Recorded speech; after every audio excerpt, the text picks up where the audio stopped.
जोहार, नमस्ते। निरंग पजरा के बगानियार चैनल में आपका स्वागत है। आज हम चाय बागानों के वेतन भुगतान पर मजदूरों में आई एक ऐतिहासिक और नई जागरूकता के बारे आपसे बात करेंगे। पश्चिम बंगाल के चाय बागानों में कार्य करने वाला नया ट्रेड यूनियन PBCMS यानी पश्चिम बंगाल चाय मजदूर समिति ने आज चाय बागान इतिहास में एक नई प्रथा का शुभारंभ किया। अपनी घोषणा के अनुसार वह आज 18 मई से उन चाय प्रबंधन कंपनियों के विरुद्ध में चाय मजदूरों के द्वारा FIR दायर करवा रहा है, जिन्होंने पिछले 3 महीने से भी अधिक समय तक मजदूरों को जी तोड़ मेहनत कराकर उन्हें वेतन नहीं दे रही है। कई कंपनियां पिछले कई महीने से वेतन से PF का पैसा काट कर भी उसे PF ऑफिस में जमा नहीं कर रहा है। आज चालसा के पास नगेश्वरी चाय बागान के मजदूरों ने मेटली थाने में और कालचीनी ब्लॉक के मधु चाय बागान के मजदूरों ने हासीमारा थाने में उसे नियमानुसार भुगतान न करने के लिए चाय बागान कंपनियों के विरुद्ध में FIR दायर किया। यह इसलिए भी बहुत महत्वपूर्ण समाचार है कि आज से पहले चाय मजदूरों ने अपने साथ हो रहे अन्याय, शोषण, भेदभाव और कंपनियों की चालाकी पर कार्रवाई के लिए कभी भी कानून का सहारा नहीं लिया था। आज के बाद चाय मजदूर ही नहीं बल्कि राजनीतिक पार्टियों, ट्रेड यूनियनों और सरकारों को सोचना पड़ेगा कि अब चाय मजदूर आर्थिक और सामाजिक शोषण से मुक्ति के लिए खुद अपने पैरों पर खड़ा होना सीख रहे हैं। अब वोट के लिए उन्हें ठगना मुश्किल होगा। चाय मजदूरों को उनकी कमाई का वेतन, PF और ग्रेजुएटी के साथ अन्य कानूनी रूप से अनिवार्य राशि का भुगतान नहीं करना कई कानूनों का खुल्लम-खुल्ला उल्लंघन है। यह the payment of wages act 1936 का खुला और घोर उल्लंघन है। पश्चिम बंगाल में ममता बनर्जी की सरकार के राज्य में चाय बागानों में मजदूरों के विरुद्ध में कई कानूनों का उल्लंघन बहुत आम हो चला है, लेकिन राज्य सरकार को इसकी कोई परवाह नहीं है। न तो मजदूरों को प्लांटेशन लेबर एक्ट 1951 में उल्लेखित सुविधाएं मिलती है, न ही उन्हें स्वास्थ्य सेवाएं और न ही ग्रेजुएटी और PF के रुपए। उन्हें न्यूनतम वेतन तक नहीं दिया जाता है। राज्य के श्रम मंत्री 250 रुपए के मजदूरी को वामफ्रंट के मजदूरी से तुलना करके अपनी पीठ थपथपाते रहते हैं और राज्य सरकार के द्वारा की जा रही ठगी को बेशर्मी से छुपाते रहते हैं। पिछले 10 साल में न्यूनतम मजदूरी न देकर मजदूरों को आर्थिक रूप से न्यायपूर्ण आय से वंचित करना गलत है, जबकि वह मजदूरों के आर्थिक शोषण के लिए मंत्री के रूप में मौलिक रूप से जिम्मेदार है। एक नेता के रूप में वे एक असफल सरकार के असफल मंत्री बन गए हैं। इन तमाम कानून के घोर उल्लंघन और उसके विरोध में उठती मजदूरों की आवाजें सरकार के कानों में पहुंचना बंद हो गया है।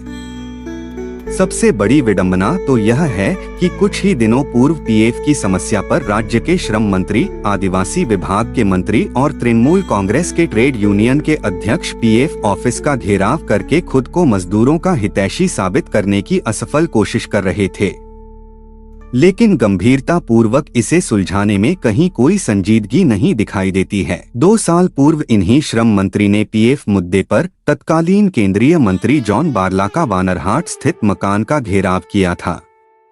राज्य के सत्ताधारी MP लोकसभा और राज्यसभा में इन मुद्दों को लेकर कोई ठोस आंदोलन क्यों नहीं करते हैं? इस बात को राजनीति के पर्यवेक्षक समझने में असफल हैं। यह सब कुछ दिखावटी प्रतीत होता है। सरकार न तो वेतन से PF के रुपए काटकर PF ऑफिस में जमा नहीं करने वाली कंपनियों पर कोई कार्रवाई करती है, न ही प्लांटेशन लेबर एक्ट के प्रावधानों के घोर उल्लंघन पर। मथुरा चाय बागान सहित कई चाय बागानों के विरुद्ध में PF रुपए जमा नहीं करने पर FIR दायर की गई है, लेकिन तृणमूल कांग्रेस के नेतागण और मंत्रीगण इस पर कोई कार्रवाई करने से हमेशा बचते रहे हैं। सरकारी अफसर और पार्टी अपराधी और घोटालेबाज बागान मालिकों को बचाने के लिए तत्पर दिखते हैं। कई बार तो वह मजदूरों से अधिक मालिकों के पक्ष में कार्य करते हुए दिखाई देती है। ऐसा लगता है कि सरकार पार्टी और उसके अमला मूल रूप से बागान मालिकों के पक्ष में कार्य करते हैं और मजदूरों से सिर्फ वोट लेने के लिए उन्हें बेवकूफ बनाते हैं। आज जुमलेबाज नेताओं के कारण खुद मजदूरों को कानूनी लड़ाई लड़ने के लिए थानों में FIR दाखिल करना पड़ रहा है। यह एक राज्य सरकार के लिए डूब मरने वाली स्थिति है। पश्चिम बंगाल सरकार ने नवंबर 2024 को बंद और परित्यक्त चाय बागानों के अल्पावधि बंदोबस्त करने के लिए सॉप यानी स्टैंडर्ड ऑपरेटिंग प्रोसीजर्स बनाकर जारी किया। इसका मतलब यह है, ऐसे बागानों के सुचारू संचालन के लिए सरकार ने नया नियम बनाया। एसओपी में प्रावधान है कि 3 महीने तक वेतन और स्टैट्यूटरी पेमेंट यानी पीएफ और ग्रेजुएटी आदि का भुगतान न करने वाली कंपनियों पर सरकार कार्रवाई करेगी। लीज खारिज होगी। कई चाय बागानों में मजदूरों को 3 महीने से भी अधिक समय तक वेतन भुगतान नहीं किया गया है, लेकिन उन्हें भुगतान दिलाने के लिए सरकार का श्रम दफ्तर कुछ नहीं कर रहा है और चाय मजदूरों को इसके लिए पुलिस थानों में एफआईआर दर्ज करने के फैसले लेने पड़ रहे हैं। चाय बागानों में कार्य करने वाले अधिकतर ट्रेड यूनियन भी इस संबंध में सरकार से दो टूक बातें करने में असफल नजर आते हैं। वे तो न्यूनतम वेतन पर भी आंदोलन करते हुए दिखाई नहीं दे रहे हैं।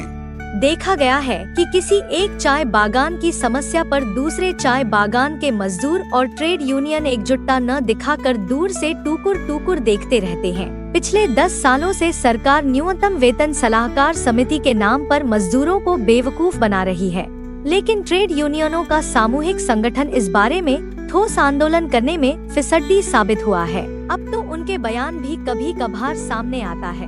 पश्चिम बंगाल चाय मजदूर समिति ने विभिन्न बहाने करके मजदूरों का शोषण करने वाली कंपनियों पर एफआईआर दाखिल करने का अभियान छेड़कर कानून के रास्ते अपनी समस्याओं को सुलझाने का नया रास्ता अख्तियार किया है। यह आंखें खोलने वाला रास्ता है। जरूरत है कि ऐसे सभी चाय बागान जहां मजदूरों का आर्थिक शोषण किया जा रहा है और उनके बच्चों के शिक्षा को इसके द्वारा प्रभावित किया जा रहा है, कानून का सहारा ले। वे पुलिस थानों में एफआईआर दायर करने के साथ लेबर कोर्ट में भी मुकदमा दायर करें। सड़कों पर उतरकर न्यूनतम वेतन और अन्य लेबर कानूनों को लागू करने के लिए लगातार आंदोलन करें। मजदूरों को सोचना होगा कि जब भी किसी एक चाय बागान में मजदूरों का शोषण हो रहा है तो उसके आसपास के सभी चाय बागानों को शोषित होने वाले मजदूरों के साथ कंधे से कंधे मिलाकर सभी को एक साथ खड़ा होना चाहिए। शोषक पार्टी को वोट न देकर राजनीति करना सीखें। शोषकों, जुमलेबाजों, बदमाशों को पहचानें। आप निरंग पजरा बगानियार चैनल से समाचार सुन रहे हैं। कृपया इसे अपना समर्थन दें। जोहार, नमस्ते।